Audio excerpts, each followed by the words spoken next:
구독, 좋아요, 알림 설정, 댓글까지 부탁드리겠습니다. 9월 1일부터 전세대출 금리에서 갭투기 전면 금지하고 갑자기 부동산 어거지로 부양하다 며칠 전부터 대출 쪼이는 이유는 뭘까요? 지금도 보면 부양책하고 그 다음에 규제책을 동시에 쓰고 있는데 이 규제책은 어쩔 수 없이 쓰는 거예요, 솔직히. 왜냐면 가계부채가 불어나고 가계부채가 불어나면 내수가 침체되고 내수가 침체되면 기업부채가 불어나고 그러면 성장률 떨어지고 요거를 또 메꾸느라고 정부부채 불어나고 이런 것들을 하는 거고 어쩔 수 없이 하는 거고 솔직히 봐서 부양 같은 경우 이번에 88 부동산 대책도 부양책이에요.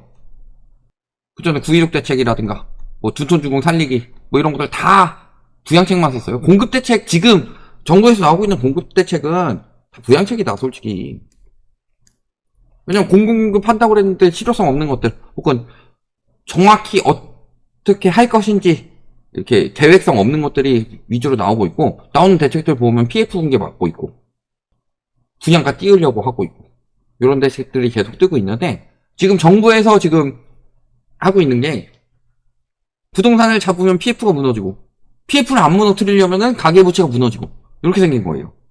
뭐 하나 터지게 생겼다. 지금 두 개의 균형 자체가 되게 하지 않습니까? 그래서 지금 둘 중에 가계부채도 터지게 생겼고 PF도 터지게 생겼으니까 지금 부동산 부양하면은 가계부채가 터지고 부동산을 억제하면은 PF가 터지게 생기니까 가계부채를 늘려가면서 PF를 억제하다가 가계부채가 터지게 생기니까 규제 들어가는 이런 형식으로 진행된다고 보시면 돼요.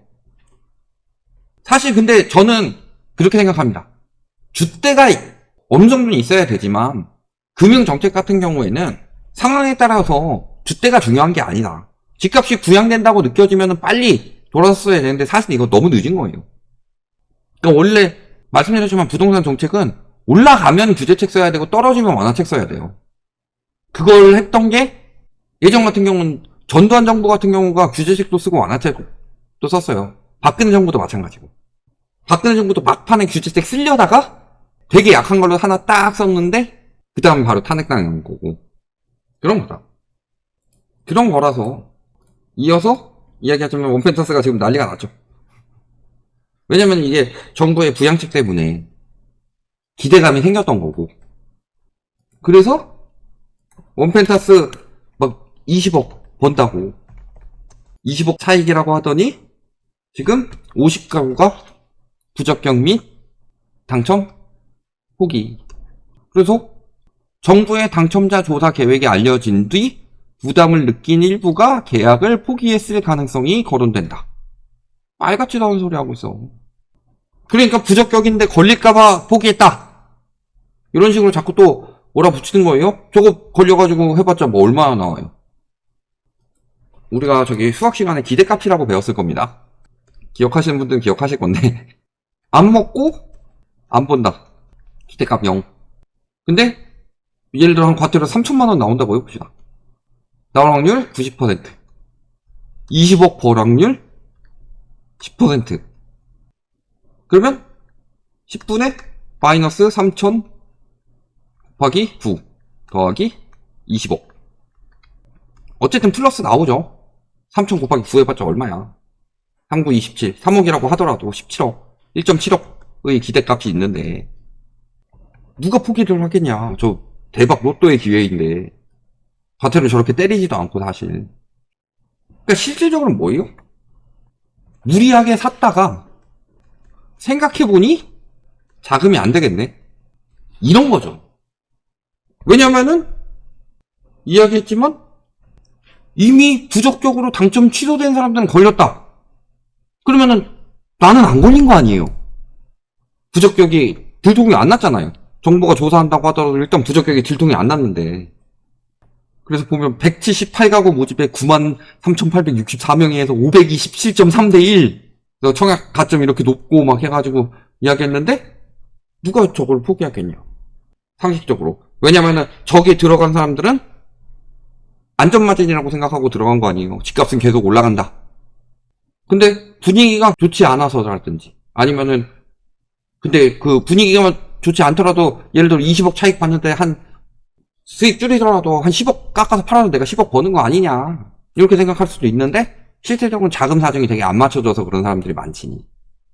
이런 거를 자꾸 이야기를 하는 거예요. 그러니까 경쟁률만 높으면 뭐하냐. 중요한 거는 결국엔 이게 입주로 들어오냐, 아니면 미입주로 끝나냐. 그러니까 정부가 부동산 시장 분양 기대감이 생기니까 미분양이 미입주가 된 것일 뿐이다. 미분양을 미입주로 만드는 것들일 뿐이다.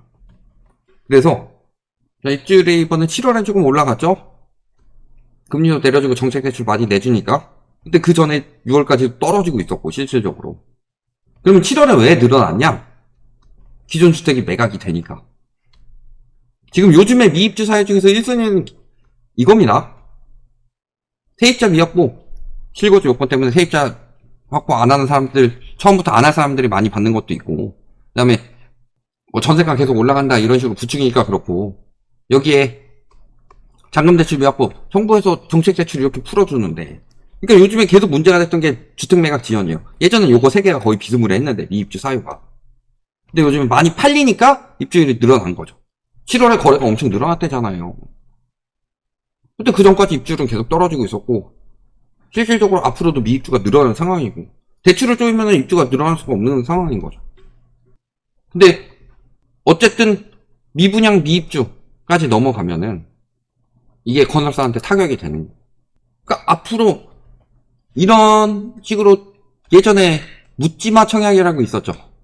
묻잖아. 묻지 마냐고. 묻지 마, 이 이 묻지마 청약을 받았다는 것 자체가요, 이게 뜻하는 바가 뭐냐면은 건설사가 무리해서 사업을 했던 것들에 대해서 터질 문제를 가게한테 떠넘기는 거다. 그래서 이 가게 부채로 건설사 PF 문제를 부양을 했는데, 지금 PF도 2배가 됐고 가계부채도 지금 한도에 다다랐다. 그러니까 이런 데만 로또라고 생각하고 들어갔는데, 실질적으로 보면은 로또는 아니죠. 아, 로또죠, 로또. 실질적으로 로또죠. 근데 우리가 로또는 당첨 5월, 손실 어느 쪽이 많을까요? 로또는 인생 한 방이죠. 부자에서 그지로. 팔아야 로또죠, 말 그대로. 팔리겠냐, 지금 저 비싼 가격이. 싸게 팔아야 될 텐데. 싸게 팔게 만들면 또 시세 떨어진다고 또 난리칠 거 아니에요. 원펜타스가 어떤 단지인데, 원벨리 옆에 있는 단지잖아요. 원벨리가 어떤 단지인데, 아이파크 한 조합장이 들어가가지고 가격 띄워놓은 단지 아니에요. 거기 조합 참여해가지고 무슨 자격으로 참여를 해? 자문으로 참여한다고 하면서 들어갔지. 그런 식으로 여기저기 다 띄워가지고 요것도 대박 로또 했는데, 로또는 다들 그 한탕의 환상에 넘어가 있어서 자신의 여력도 생각하지 않고 들어가는 사람들이 굉장히 많다. 사기꾼들도 많고. 아까도 100 몇십 가구였는데 거의 한 3분의 1 조금 안 되지만 50가구나 부적격 또는 당첨 포기. 부적격은 사기꾼들이고, 그렇죠, 적격인 척 사기 쳤던 거니까 당첨 포기는 어중이 떠중이들이죠.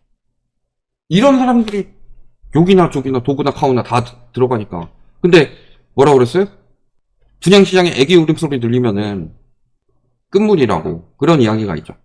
왜 그런 이야기가 나오느냐, 이거는 뭐 아이를 낳는 여성분들을 비하하는 단어가 아니라, 아이를 어디다 맡기지도 못할 정도로 그런 분들마저도 분양되면 무조건 돈 번다 라는 생각으로 들어왔을 때, 그때가 끝물시장이다. 그런 것들을 우리가 생각을 하셔야 돼요. 지금 생각도 없이 아무따 투기가 늘어나고 있고, 요즘에 계속 비교가 되는 게 2021년입니다. 지금 심리가 2021년 이후 최고야. 2021년 같은 사태가 난다는 소리예요. 가계부채 증가 21년처럼 엄청 늘었어. 집값 상승 21년 같아. 다 21년 같은 사태가 뭐 터진다는 이야기인데, 21년 말에 어떻게 됐냐. 요걸 생각해야지. 여기까지 말씀드리겠습니다.